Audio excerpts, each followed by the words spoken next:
Sadguru Sivananda Murti has developed a system of sadhana whereby one can commence sadhana in as is where is condition, that is, without waiting to first accomplish the usually recommended fitness goals. The spiritual master designed and developed a sadhana procedure and shared it with those of his disciples who are ardently seeking ways to perform sadhana.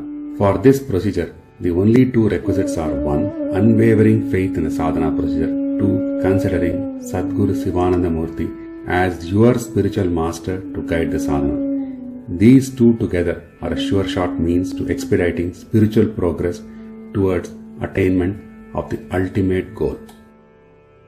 While Sadguru Sivananda Murti's disciples gained from their association with him, even those seekers who are not initiated into sadhana directly by him can achieve the best results if they simply comply, albeit strictly, with the above two criteria. Rest assured that Sadguru is constantly with the sadhak during this entire sadhana procedure, guiding her or him and removing all obstacles, whether physical or circumstantial. Therefore, as soon as a thought for sadhana arises, one can immediately commence on as is where is basis without any need to wait and accomplish fitness goals that generally precede sadhana. Sadguru has emphasized that dhyana yoga is necessary if one wants to communicate with their guru.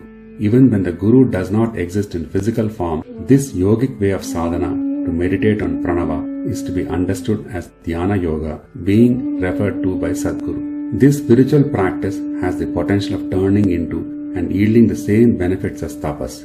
This is the same tapas which was the only way to achieve mundane as well as spiritual results in the ancient past. This sadhana procedure was shared by Sadguru Sivananda Murti for ardent seekers. From the beginning of the creation, tapas has been considered as the ultimate means to realize the truth. Brahma himself found the truth, his responsibility, and the role to be played resorting to this kind of tapas. What was that tapas? It was the question, who am I, to be put to oneself and wait for the answer. This is also known as Atma Vichara or self-enquiry. This tradition has been going on since then. Even recently, Bhagavan Ramana Maharshi gave this method to a great scholar, Ganapati Muni, as an answer to his question to know about tapas. Self-enquiry is not so easy to practice. It requires enormous willpower, perseverance, and patience. Parallel to this method, yogic method to achieve the same result was secretly practiced in a few ashrams from time immemorial. The yogic method did not appear in the public domain for a very long time. It was Lord Krishna who practiced it himself, proved its efficacy, and revealed it to the world through Arjuna in the Uttara Gita. Complete methodology was not detailed in that text also, but the basic principles only were outlined. Yagoda Satsang propagated the technique in their own way, naming it as Kriya Yoga, meant for their followers. Pujya Guruji gave an extraordinary commentary on Kathopanishad in the year 1974, and based on the principles of this Upanishad, he designed his own methodology and gave it to his disciples. Dr. Satish Raghavendran and his son Vishnu have developed this app for easy self-learning of the methodology. They have also indicated a few tips as to how to retain the concentration during meditation through pranayama.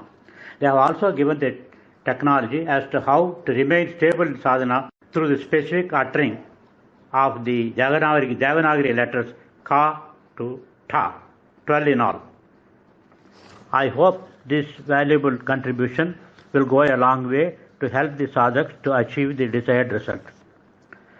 I am Professor Raghavendran, one of the fortunate few to be initiated into this sadhana in the 80s.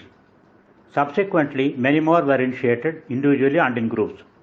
In an outstanding initiation event that took place in Warangal in the year 2000, nearly 300 devotees were initiated into Pranava Sadhana. On that occasion, Guruji's ultimate message in brief is as follows. This chanting will activate life force from head to foot, destroying all kinds of illness. It destroys karma. Practice of 1 hour per day for 40 days will give the experience that you are not the body, which happens to be the first step in the conquering of death. You will be able to walk out of your body eventually. Group chanting is the best way to serve the country.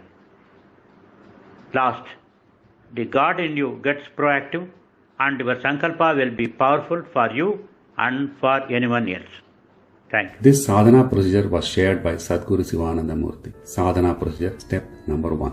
Do pranayama 11 times with the following specification of breath control. 1 unit of time inhaling, 4 units of time retaining, 2 units of time exhaling.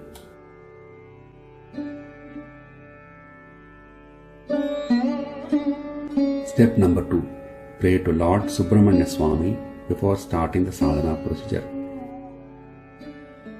Step number 3. Sadhak sits in a comfortable Padmasana posture. If the sadhak performs sadhana in the Padmasana posture, it is ideal. However, he or she can choose any posture that is comfortable while maintaining the Angushta Purusha in Padmasana. This procedure is acceptable. Visualize Ganapati sitting on a 4-petal lotus at the Mooladhara location of the sadhak.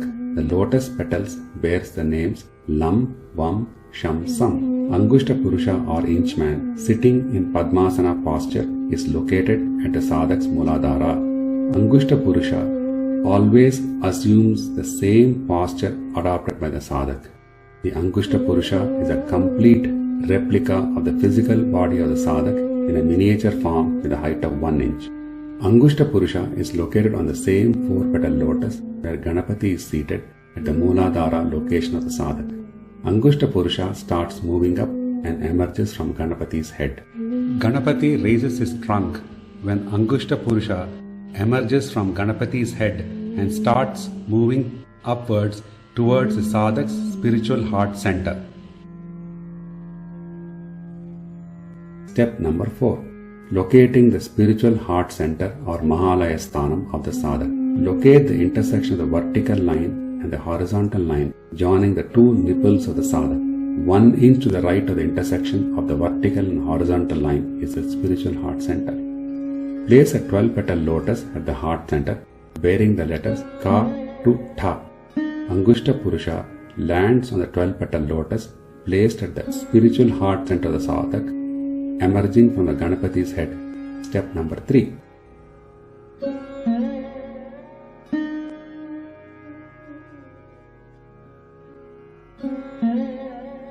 Step number 5.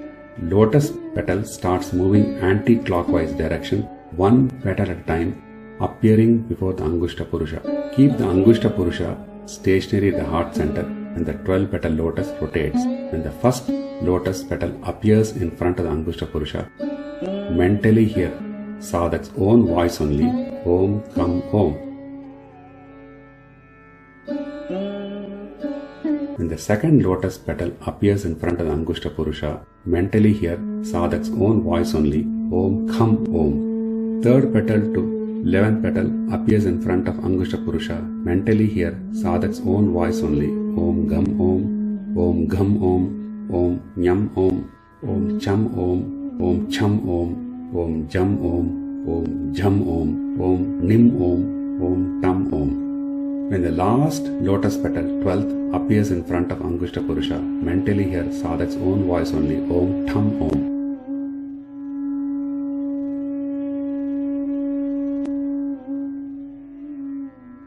Step number 6. Mentally hear the Pranavam, sadhak's own voice only, emanating from the spiritual heart center of the Angushta Purusha. The speed of Pranavam is 30 utterances per minute or 1800 utterances per hour.